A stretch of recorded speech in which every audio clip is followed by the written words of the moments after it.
Hey guys, let's see the prelims focus news discussion of 30th June 2017, and there's a new very small information that earlier we used to take from the Hindu only, but from now onwards we'll take every newspaper, PIB, whatever is there which is related to prelims focus news discussion. All right, so let's see the very first news. India gets a sharper eye in the sky. Guys, we all have already discussed that Cartosat 2E is already launched.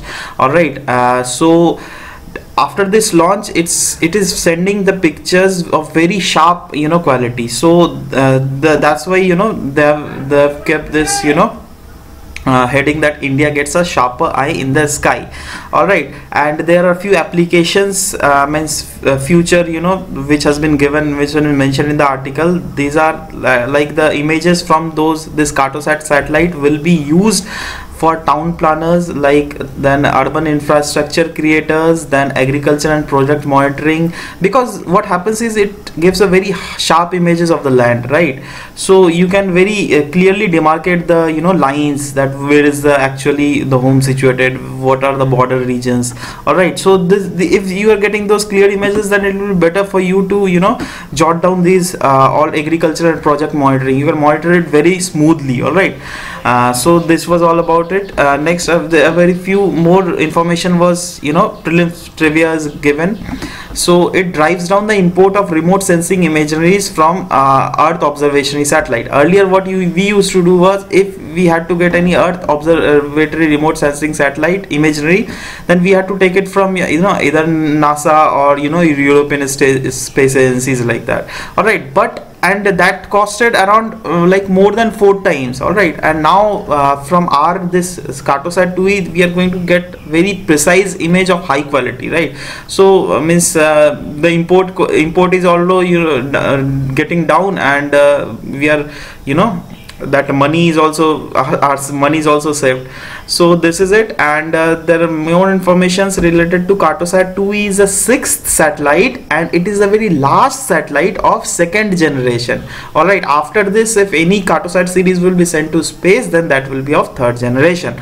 All right, and it is also said that the last 3 satellites has been exclusively for uses for defense and security agencies.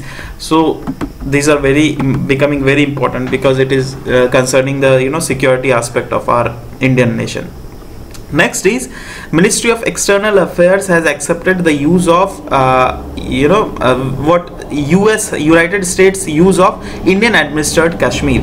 Actually, before few days there was objection by the Indian ambassador, who was giving lecture in Human Rights Council. So he has said that we are not, that the Kashmir is ours, and we are not we are not accepting this term which United States has used, Indian Administrative Kashmir. All right, so but recently yesterday in news I have said that Syed Salaluddin has been designated as a global terrorist by the US State Department. So to this response, India is also giving some sort of leverage to US government, right? So that's why they said that okay, if US is using the word Indian Administrative Kashmir, then that is fine for us. Next is Pakistan has banned Tehreek-e-Azadi Jammu and Kashmir. See, basically this is Hafiz Saeed Jamaat-ud-Dawa. All right, this organization is running under the Hafiz Saeed, and this has been banned by the Pakistan because India has raised the issue of the financing of this institution to the Financial Action Task Force. All right, and Financial Action, yesterday I said that Financial Action Task Force has said Pakistan not to keeping those institutions under their limit and not to allow the financing aspect of that, right? So that's why Pakistan government has totally banned this institution. All right, so let's see we'll just see the few facts about FATF if you at all want to know about it. It combats the money laundering, terrorist financing, and threats to the integrity of international financial system. So we have discussed this in previous classes also, but again I'm discussing this. Next is Congress to boycott midnight parliament session of GST rollout. See, as such there is nothing important related, right? But there are few facts given that in the Central Hall of Parliament only 3 at midnight hour only 3 functions has been celebrated till yet, right? 1947 when we got the first Independence Day, 1972 25th anniversary of Independence Day, and 1997 for 50th anniversary of Independence Day. That's why Congress is telling that no, that's we use central hall during the midnight hour for that only, and we are not going to attend this session. I mean, this is a quite a childish type of act. But anyways, let's see the very next news, guys. Indian Army and Chinese Army are in a tug of war over the Doklam Plateau. See, this region is very important because this is the location of Doklam Plateau. If you can see there, this is the location, and it is a tri-junction of Sikkim, which is in India, China, and Bhutan, because Bhutan is here. Yeah, this is Bhutan, right? So Chinese side are telling that Doklam Plateau region, wherever we are constructing our roads, is ours. All right, and Indian government is telling them no, that is disputed territory. All right, and Sikkim government is also telling the same thing. All right, and that region per se is becoming very important for the strategic significance. All right, see, I'll tell you why it is significance. This is our chicken corridor, all right, and chicken corridor connects the mainland with Northeast Asia. Now, if like Chinese government after few days, if it attacks this very part, then we are getting disconnected by from the northeast part, right? So that is why it is strategically becoming very important, and that's why Indian government is telling no, we are not going to allow you people to construct road in there, because that is a disputed territory, right? Now few current affairs, few factual things are given. The Chinese are believed to have destroyed temporary bunkers in Indian Army. It means Chinese Army have destroyed bunkers in Indian session, and they are accusing Indian Army of like objecting the construction in Chinese disputed area, and have crossed the border to their side, right? So the main thing is disputed here is main the topic, what keyword what you are getting, and this might pop up in your paper anywhere. What is Doklam Plateau region? Recently Doklam Plateau region was in news. Where is that? So you're given 4 options, you have to take it, right? So these kind of things are very important, guys, just remember it. And yeah, chicken neck we have already discussed. So let's move to the very next current affair. GST Network security node in final stage. See, central government has roped in Home Ministry, Intelligence Bureau, and National Technical Research Organization, and said these 3 organizations that they have to conduct detailed security audit to the GST network before clearing it. I mean, before clearing it at the national level, they have to do security audit first. Now you will think that tomorrow is GST is rolling out tomorrow midnight today, and they are telling that you do security audit. So there will be no such blockade on that, and no way is going to impact the delay of implementation of GST. All right. So let's see about GST and what is GST network. It is basically a non-governmental private company. Just remember it. It is not a government company. It is a non-governmental private company, and there are a few factual things I've written about GSTN. Let's see. It has been formed to set up and operate the information technology backbone of GST.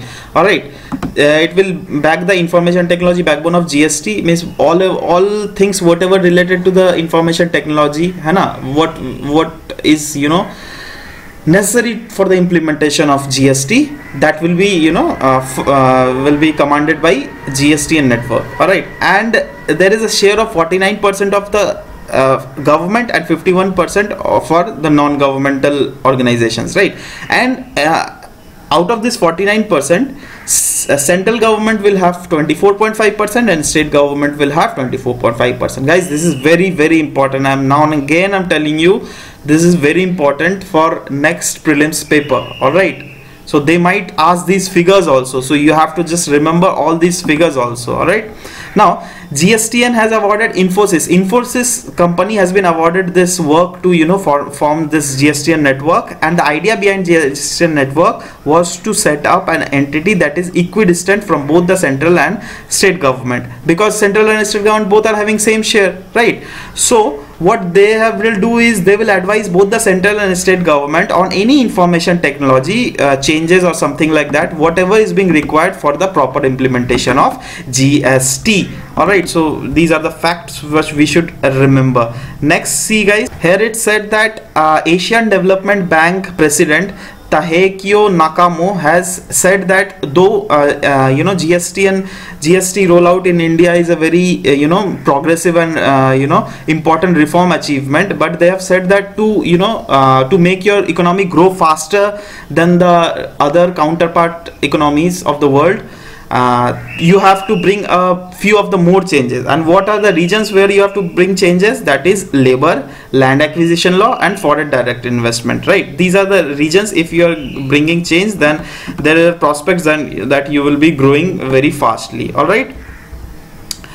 Next is 5 unilateral advance pricing agreement with Indian taxpayer has been signed recently.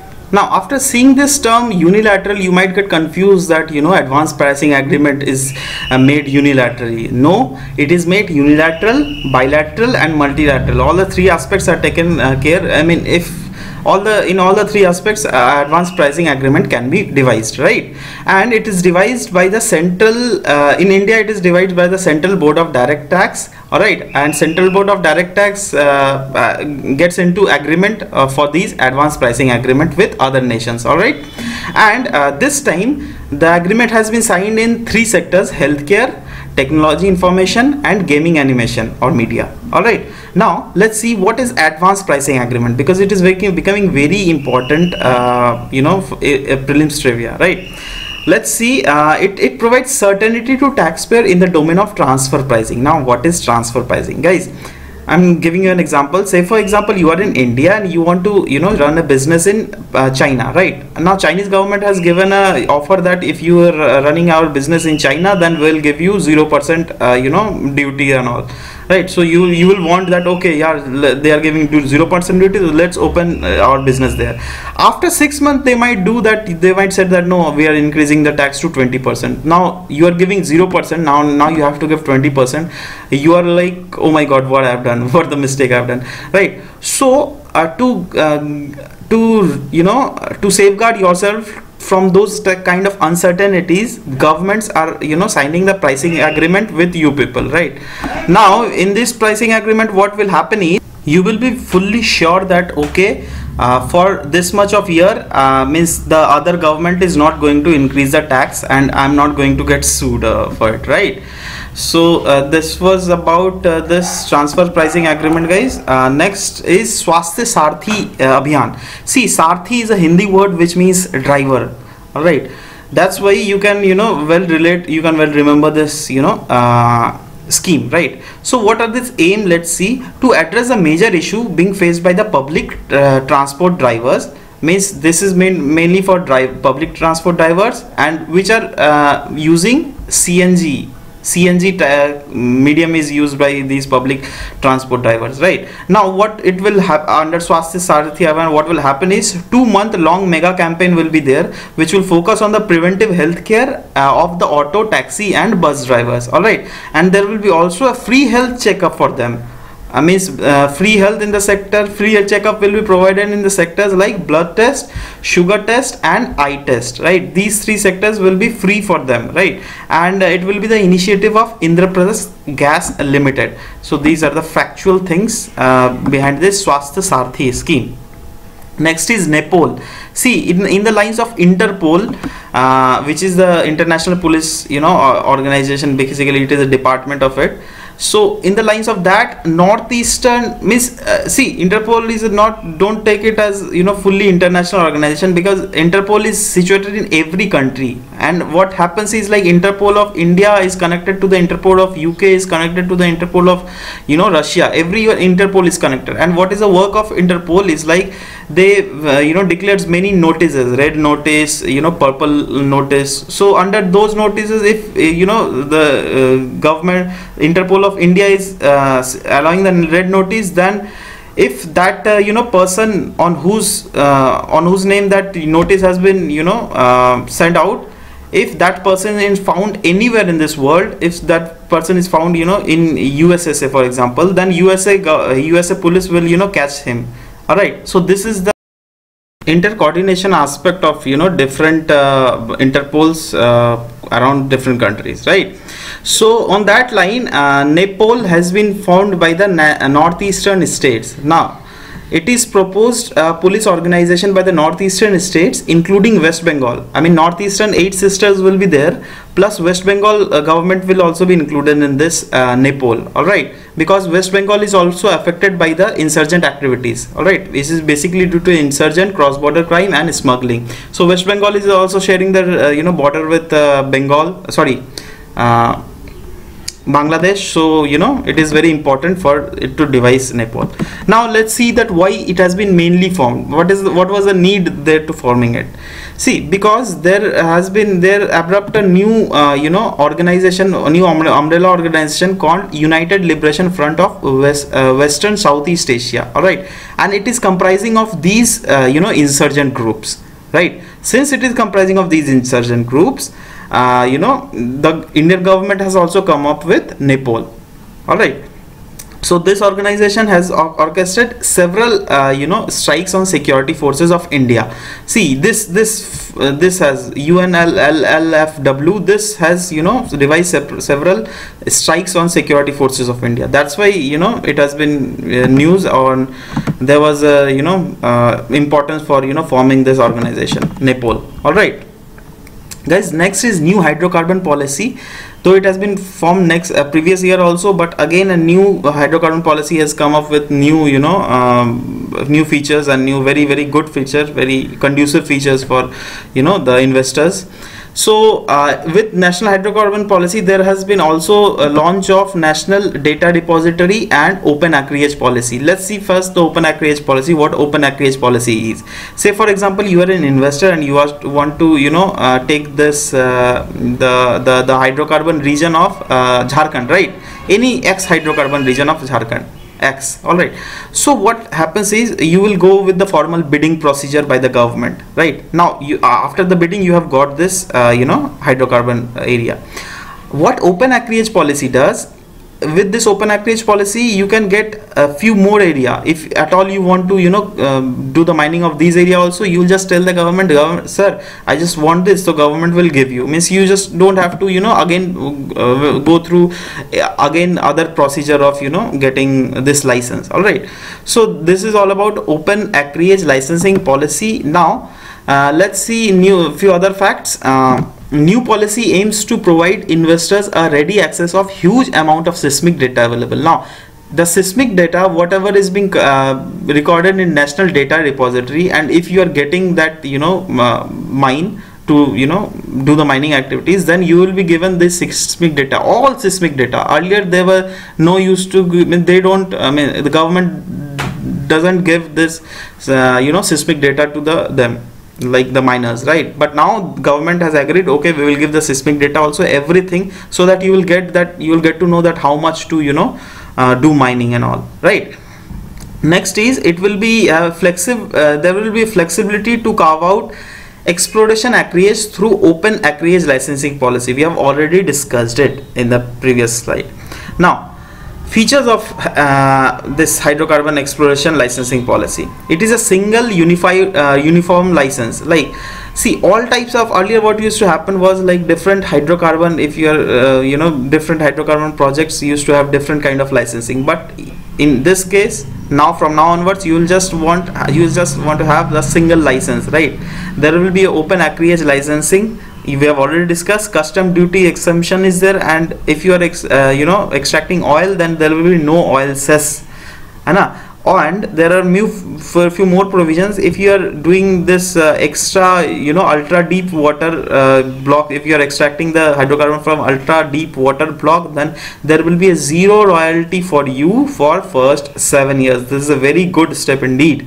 And next is simple and easy policy of revenue sharing. Earlier used to be profit sharing, means whatever the profit that company used to earn, after that profit, government is to share the profit from that company. But now, from now onwards, government will be sharing the revenue, this revenue, right? So it will be easy for them also to conduct their business as of from now. Next is informer scheme, and this is also called Mukbir Yojana. Guys, this has been devised by the UP government, Uttar Pradesh government, alright, and it is lined with the governmental model of Rajasthan. Means Rajasthan government has earlier devised this scheme and they have got success. That's why UP government is also devising the same, right? What it does is it concerns over the declining sex ratio in the state and launches the informer scheme aimed at arresting the cases of female foeticide. Means earlier the female foeticide rate is very high in UP. That's why they have devised this Yojana, informer scheme, right? With this informer scheme, the government has also launched 181 as a woman helpline number. So if you are residing in UP and you are seeing that any some sort of woman female foeticide is happening nearby your area, then you can call in this number and complain to the government, right? So government will take the necessary actions whatever is being required. Yeah, next is, okay, this was done. Now cabinet approves development of 6 laning for Chakeri Allahabad section of National Highway 2. Guys, this was in PIB news basically. So they will not ask where is Chakeri highway section. They will not ask, because main thing they will ask is National Highway 2. Alright, and National Highway 2 is a part of Golden Quadrilateral. What is Golden Quadrilateral? See, it is adjoining 4 major cities: Delhi, Kolkata, Chennai and this Mumbai, right? So these 4 cities will be added through this Golden Quadrilateral, and National Highway 2 is this is National Highway 2, which is a part of this Chakeri Allahabad section is a part of this National Highway 2, and their government has given note for making it 6 laning. All right, and it will be done by hybrid annuity model, because hybrid annuity model is conducive for both government and the investor, right? So investors are more confident in this model. That's why by the help of this model 6 laning will be happened in Chakeri Allahabad section of National Highway. Alright guys, this is done for it as of now. Bye bye, take care.